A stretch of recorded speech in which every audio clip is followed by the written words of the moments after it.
YouTube, what's the word, man? Hey, we got body cam footage of victim realizes her rescuer is another predator. Now, it gotta be crazy for girls out here, you know what I'm saying? Because niggas be weird. Like, you would never tell, you know what I'm saying? But let's get straight into it.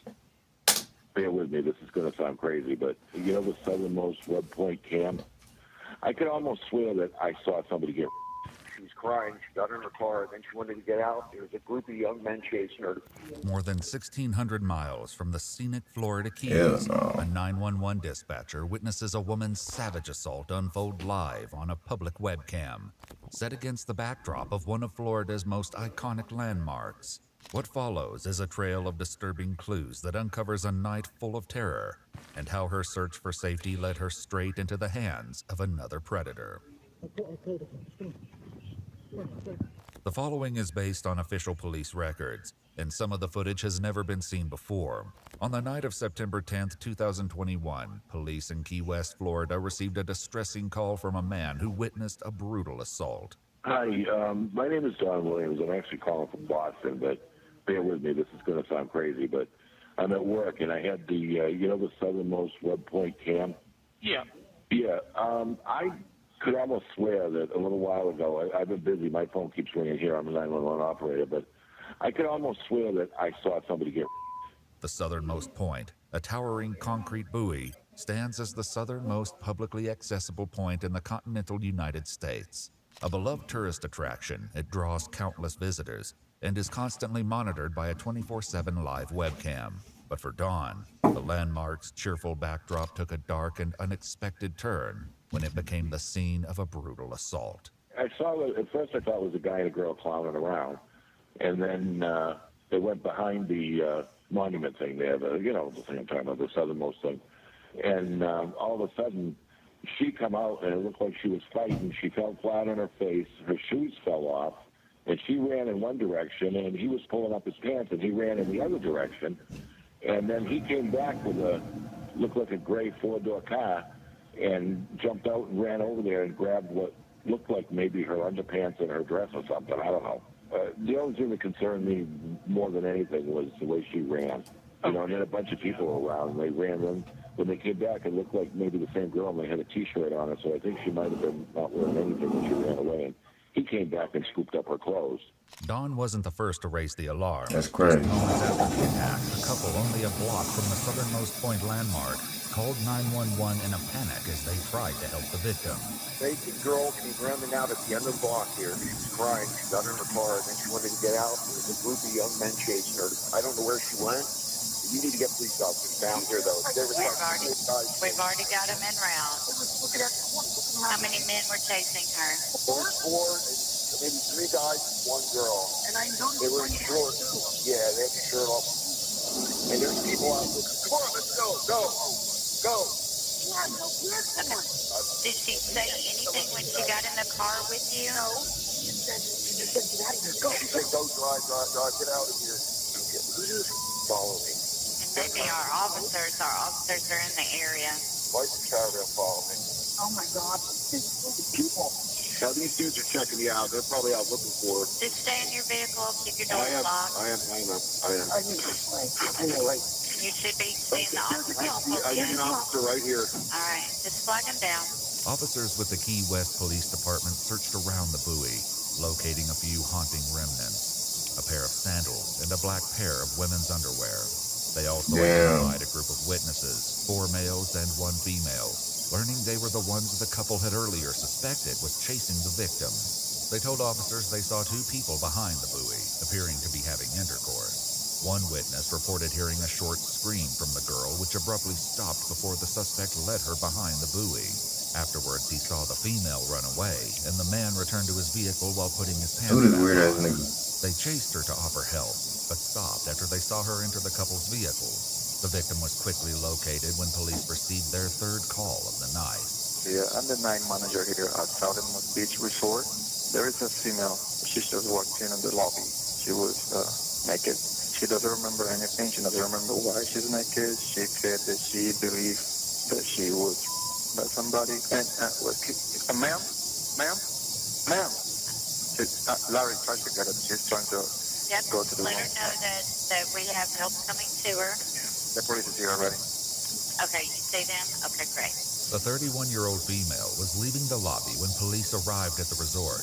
Located near the intersection where she jumped out of the couple's car, police noted she was distraught and hyperventilating and requested an ambulance. Initially hesitant, the woman confirmed she was assaulted, recalling that the incident took place against a tree, curiously several blocks from where the webcam had captured her near the southernmost point.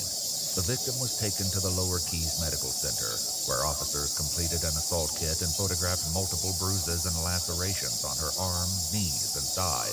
Though she was able to recall some details of her night, a large portion of her memory was missing, leaving investigators with the daunting task of piecing together what truly happened to her. After she was discharged from the hospital, the victim returned to her hotel room, where officers helped her geolocate her missing iPhone. They found it discarded on the side of a nearby road and collected it.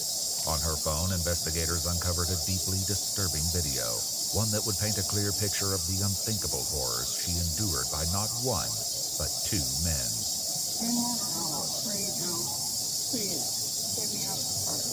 On the night of September 10th, the victim walked from her hotel to a restaurant where she met a bartender.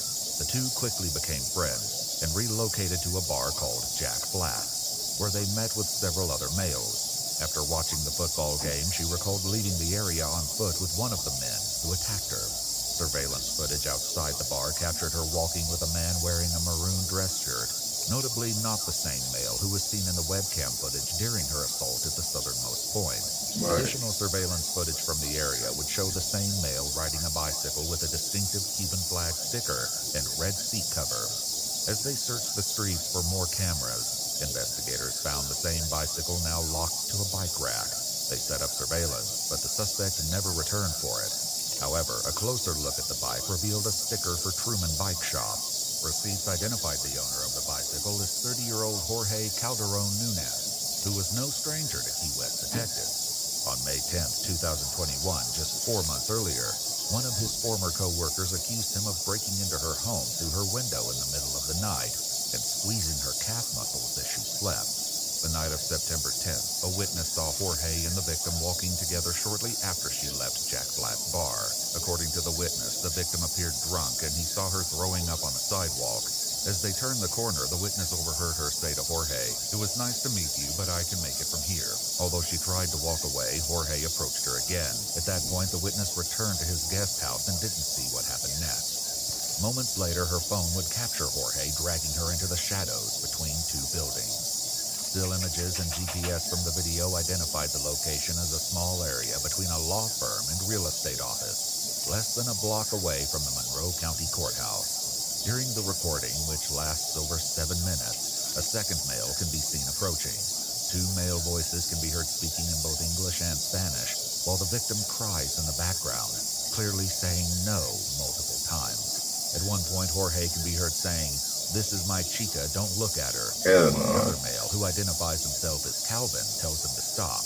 Despite Calvin and Jorge arguing back and forth, the assault continues. At this point, Calvin appears to offer what she believes is a helping hand, but her night of terror is far from over.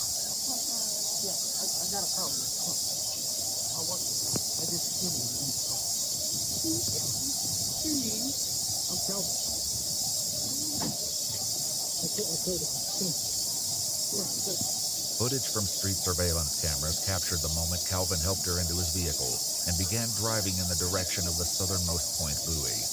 Surprised nobody's here tonight. So, I can't see guys, but, you know, what I heard was stop, and he's not stopping. I mean, if you were enjoying it, I would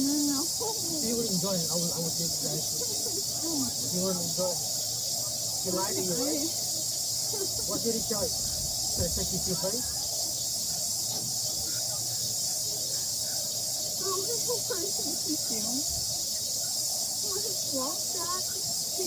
You want to help?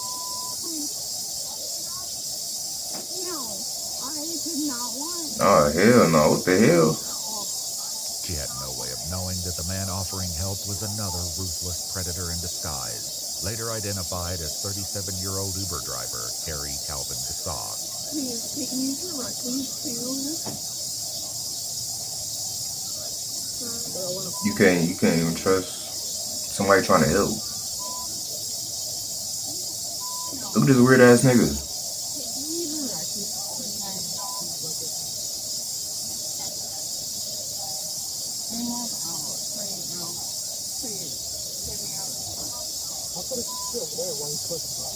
The footage then shows the victim attempting to exit Carrie's vehicle, at which point the recording abruptly ends. Webcam video showed that Carrie put his hands over the victim's mouth and forcefully dragged her while she tried to resist. Carrie then forced her behind the buoy, where he attacked her for several minutes before she ran from the scene, climbing into the car of the couple who called 911 before fleeing once again.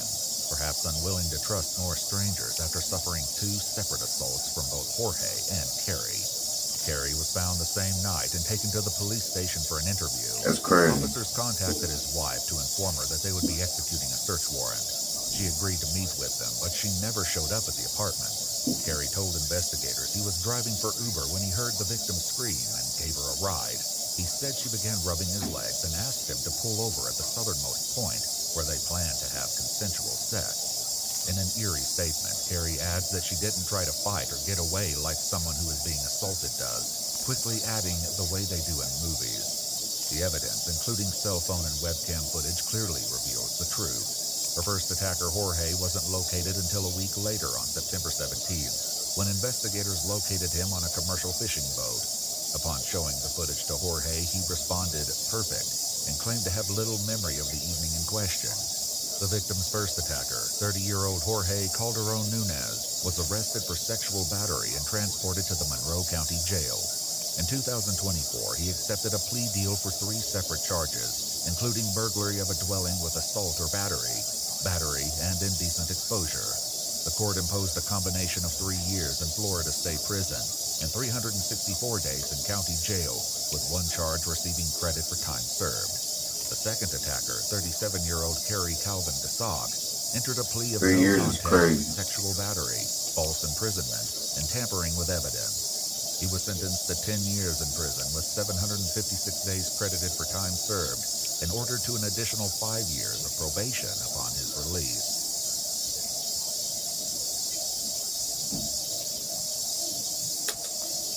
Hey man, that's crazy. Like that just shows like people don't even really get justice. It's crazy. I ain't gonna lie. But if you like the video, like, comment, subscribe, and I'm gone.